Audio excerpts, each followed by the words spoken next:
คือเกมนี้แม่งกูเล่นแล้วติดว่ะต้องมีพาร์ทสองแล้วไงแล้วพาร์ทสองมาแล้วยังไงล่ะก็จากใครเข้ามาแล้วยังเห็นกราฟิก ทรงพลังของเราก็กราฟิก ไอ้กราฟิกไม่อย่างควายเลยอ่ะทำไมถึงปรับกราฟิกอย่างงี้ก็คือมันแหลกอะเวลาเล่นแล้วมันแหลกอัดคลิปไปด้วยมันแหลกอะนะก็ปรับกราฟิกต่ำๆอย่างน้อยก็ได้อรรถรสในการดูที่ลื่นไหลนะดูอะไรลื่นๆก็ดีกว่าดูอะไรที่กระตุกใช่ไหมก็วันนี้จะไม่ได้พามาเล่นไอแอดมิเล่าไอปัญญาอ่อนนะเนี่ยนะเพราะมันควายเนี่ยแต่ว่าวันนี้จะมาพามาดูเครื่องบินลำใหม่ที่เพิ่งซื้อมาในราคา2 ล้าน2 ล้าน 9นะคือนี่ F35 Lightning 2 F35C นะแบบรุ่นที่แบบลงจอดบนเรือบรรทุกเครื่องบินน่ะ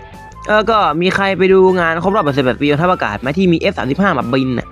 คือมันเจ๋งมากเว้ยคือแบบต้องไปดูนะคนต้องไปดูรู้มันเจ๋งขนาดไหนคืออยากได้มากตอนเนี้ยแล้วก็อินมากเลยอ่ะก็จะเอามาเล่นนี่แหละมันมาแล้วไงเชี่ยมันมาแล้วไงอินคัมมิ่งแล้วไงชี้อ่ะหนวกหูแน่หูกูแตกแน่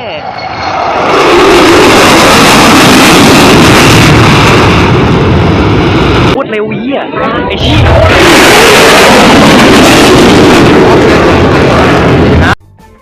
ผมว่าเราต้องใจเย็นๆในการเล่นว่ะเพราะว่าแต่ที่ผมมีประสบการณ์เล่นมามันตาหนึ่งเนี่ยรู้ว่าแม่งเอแรงมากเลยอ่ะเฮ้ยลูนบูนไอ้เจ้าโจทย์เก่าไอ้ยี่ลูนบูนเจออีกแล้วลูนบูนพี่ชายหลบในตึกอ่ะเฮ้ยไอ้ยี่หลบในตึกมันทำอะไรกูไม่ได้หรอกไอ้ยี่แม่งกูF35ยิงไปนิดเดียวเองอ่ะโอ้ได้กูได้ดาเมจแค่40,000เองอ่ะอะไรวะวนกูวนไอ้น้องกูโจมตีอีกรอบไปหูแรงเลยโอ้แรงมากกูปล่อยตายเลยก็ปล่อยตายเลยเฮ้ยลุนบุญเฮ้ยแล้วพี่แกโหดจัดนะพี่แกวิ่งมาคนเดียวเลยเฮ้ยแล้วพี่แกไม่หยุดพี่ตายแม่งเหมือนเวเดวีเลยสัตว์เฮียไม่อย่างเอาไว้ยังวิ่งมาตัวเดียว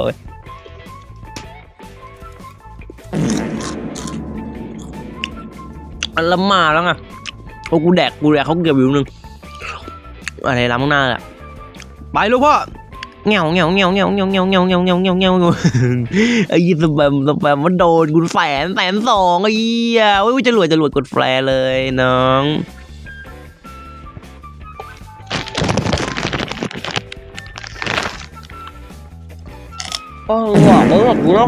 กูต้องมาเล่นก่อนเลิกตื่นแล้วเหรอมาลองกูมือกูโอ้โหไอ้แบบกระสุนกูเป็นพึ่งเลยแม่งโอ้ยจะติดคอตายเลยเนี่ยกูจอดคิดไอ้เหี้ยไอ้เหี้ยโคตรเกลียดอ่ะกูเกลียดมากเลยจะจอดคิดอ่ะจอดอยู่กลางทะเลแล้วนั่งคิดว่าจะไปตรงไหนอ่ะกูเจอเป้าหมายละบินมาคนเดียวโอ้ยอะไรเนี่ยมันโดนเยอะจังวะเจอเป้าหมายไรเหี้ยโดนกูแน่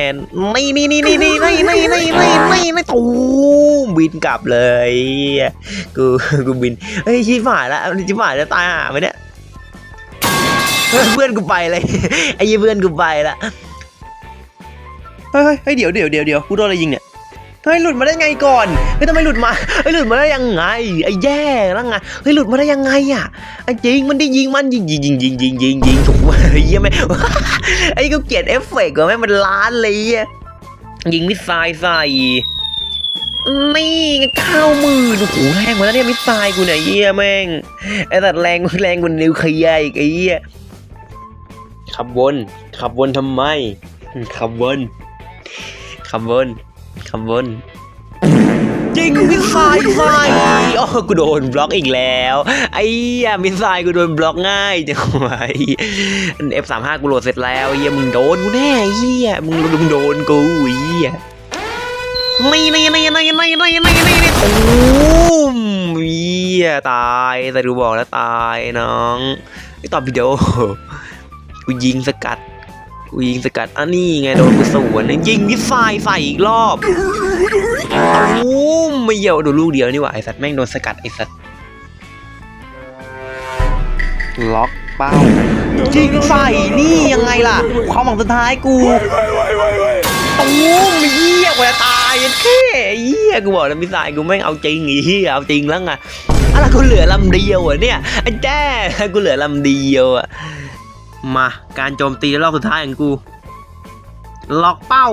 จริงเลยน้องนี่ไงเนี่ย ไอ้เหี้ยแสนฝ่ายี่แสนเท่าไหร่วะ100,000หรือ100,000ก็มองไม่เห็นไอ้เหี้ยมองไม่ทันกูเหมือนกูจะจบแล้วกูใกล้แล้วชีวิตกูใกล้มวยกูมวยละโอ้กูจบเลยลาก่อน กูลาก่อนนี่แม่ง